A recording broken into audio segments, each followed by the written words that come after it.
Hi everybody, Rian here, your honest IT advisor. Thanks for listening and welcome to episode 3. In this episode, I am going to share my views on sales etiquette with you. Yep, that's right. I am of a very strong belief that all employees within your organization are essentially salespeople. Remember, they are walking, talking billboards, and you need to educate them not only on your products, but also on the way they need to approach people or react to people when they are approached with regards to sales. So, as part of my work at IP Dimension, I'm responsible for induction training. And when I get these new staff coming through our doors, I sit them down and I start asking their views on sales. And often, especially when it's technical staff, I get a bunch of frowns and people who don't understand the question, and they don't really see why they need to sit for sales training when they're in a technical position or a technical role. And then I start explaining to them that they are our ears and our eyes in the field, and essentially they are selling our products and our services to our clients, and that's why they need to be sales advisors and sales assistants at the end of the day to these clients outside. So all of our staff undergo basic sales etiquette training, and I do make note here that it's etiquette and not sales training per se. It's specifically regarding the etiquette and how you approach people, and what you need to respond to, and what you need to find out, and what questions to ask, and when do you offer a specific product, and so forth. You need to make sure that all of your staff are aware of your basic set of products that you do sell. I'm not stating that a cleaner or a company driver needs to be able to sell a cloud solution or need to upsize or upsell a client to AWS. But they need to know that you do sell AWS services, or that you do sell email hosting, or that you do sell Mimecast email archival solutions and anti-spam and targeted threat protection and so forth. So they need a basic knowledge of your services that's provided to your customers, so that if and when asked, they can answer promptly, and they are educated and informed as to what you as a company can deliver and whatnot. So there's a common term in the sales industry that's used by sales reps, and I absolutely hate this term. I can't believe that people state this and that they actually utter these words. And you'd know it when I say it. It's a very common term, and it states that I can sell ice to an Eskimo. Oh, heaven help us, please. Anybody can sell ice to an Eskimo. Really, it's no big feat or nothing to brag about or boast about. Anybody can sell ice to an Eskimo. If you've got enough product knowledge and you've got enough persistence, you can sell anything to anybody. So what does it mean to sell ice to an Eskimo first? I see it as selling something to somebody that they don't need, or that they've got in abundance of, they don't need any more of it, or it's regularly available from anybody else, but there's no need for the product. So in essence, it's selling something to somebody that they don't need. Okay. And I don't call that selling. I call that bullying. So you're bullying somebody into buying something that they don't need. So if I hear a sales rep making that comment, or a potential salesperson comes for an interview with IP Dimension and they say that they can sell ice to an Eskimo, they've already lost the battle. It's usually indicative of a person that does once-off deals. And we're not in the business of doing once-off deals. We build long-standing relationships. Even if a first sale doesn't succeed, we'd never push or bully somebody into buying something from us just to make the sale. At the end of the day, you want to build a long-standing relationship with that client. So as I said, with enough product knowledge and enough persistence, you can sell anything to anybody. But the challenge here is not in selling ice to the Eskimo. It is essentially assisting the Eskimo to sell ice. Yes, you heard correctly. You need to, as a salesperson, enable your client to sell his product in a challenging and competitive environment.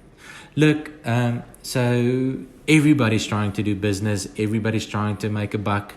There are not one car dealer, but thousands of car dealers. There's not one medical doctor, there are thousands of medical doctors. You need to be able to assist your customer to be the best. Your customer, in essence, sells a service or a product, and you need to be able to enable that customer to be the best seller of his product or services. So let them stand out in a challenging world, and that's where you as a salesperson comes in. And that's what I teach our salespeople and our employees at the end of the day is enable your customer. Help them to sell in a challenging environment and in a challenging world. If you put them at an advantage over their competitors, you're building a trust relationship with them, and they will stay with you. They will continue doing business with you as long as you put them at the leading edge and as a serious competitor. So how do you do this? How do you enable the Eskimo to sell ice? What I tell our employees is, remember, if somebody contacts you or asks you for a service or a product, it means that they have heard about you or of your services. They've read something about you, they heard somebody talking about you, and they're interested in that service. So you need to go and prepare as if you're going to an interview. Know your products first off, know your customer's market secondly, and then when I say know your customer's market is go and do research. Read up on their website, read up on the history, where they're coming from, what services do they deliver. From the website itself, you would automatically start drawing lines between the services that the company offers or the products that the company offers to the services and products that your client or potential client is going to offer. And that helps you in preparing for this initial meeting. Good. So with that being said, when you do arrive for this meeting, do not start off the meeting by overloading this potential client with what you can offer. If you start off by saying that we can do this and we can do that and we offer this service and we offer that service and we've done this for this client and we've done that for that client, before you know it, you've weed all over that potential client. Okay, so first off, you need to listen to your client. Remember, they contacted you, they're interested in a product that you can offer, but first off, you need to listen to what they need. What is his or her biggest challenge in the market pertaining to his or her specific business? Remember that nobody knows your company better than you do. Okay. So listen to what the client needs. Listen to what they want. Then you can approach that client and say, good, so with regard to this requirement, I have the following available. And then give proven examples of exactly what it is. It's always difficult to get a new client. If somebody contacts you, it means that they're already open for business. If you need to do cold calling to get people to listen and sell your product, it's much harder. So if somebody calls you, make use of that opportunity and treat that person with respect, with utmost respect. Remember, they are declaring themselves open to do business with you. So don't wheel all over them. Listen first and then give them a solution. And then continuing on that, leave the jargon out. Nobody is impressed when you pitch up and tell them that you can give them TTP with AWS hosted servers with CPU sizes of this and blah blah and acronyms for this and acronyms for that. They're not interested. If you attack them with acronyms and slogans and jargon that's specific to your industry, you're going to lose that client. Remember that they're focusing on their business, not on yours. You don't need to sound smart or make use of highly specified phrases to win over the client. You need to be honest with them. Talk in normal English, understandable language. Don't talk down to a customer just because you think that they don't understand your industry or your field, but talk on a level field. Explain concepts to them and explain why you are proposing certain concepts to them, and get to the point of what is needed. Again, don't deliver your entire product market to this potential client. They are essentially interested in maybe one or two of your services. You can always try and market those other services to the client afterwards. Build a trust relationship first. Let the client get to know you. Allow the client to experience your service in a small bit by bit concession. Don't flood them with products and services that they don't need. Focus on what they requested and what they needed, and then business will come from there. You'll soon realize what this client needs. You'll realize what the budget is, and then you can start making suggestions to growth, and you can identify other areas that needs attention. It might be areas that the customer doesn't know about, or that they know about but they don't know what the solution to it might be, and they don't know that you can provide them with the solution. But that comes afterwards. So build the relationship first and then sell other products to them if they need it. Again, don't sell ice to the Eskimo. Enable the Eskimo to sell ice. And then a very important thing that I also teach the employees, and specifically more to salespeople, is if you cannot deliver on what is requested, walk away. Okay. And I say walk away with the utmost respect. When you say that you cannot deliver on something, it means, point number one, that it's not part of your product scope. Point number two, you've got no knowledge of the expected solution. Point number three is you do not know anybody else that can assist with the solution. It means that there's nobody in your network or your reference framework that works with the specific solution that you can refer. Rather tell the client that you do not have a solution for them. They will respect you for being honest, rather than selling them something that you've never done before and then walking into the risk of doing more harm than good. Remember, nobody wants to pay school fees anymore. If they contact you, they are of the opinion that they contacted a professional, point number one, somebody that knows what they're doing, and they don't want to waste money. It's hard enough to make money in challenging times.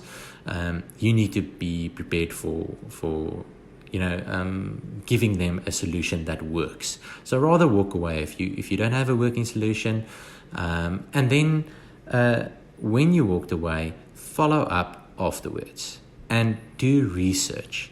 So try and find somebody that has a solution. The customer would show you endless respect if you could refer them to somebody that could assist. And I can almost guarantee you that they would work through you to that referral. They would probably ask you to negotiate on their behalf because they've now built a trust relationship with you, rather than going directly to the supplier.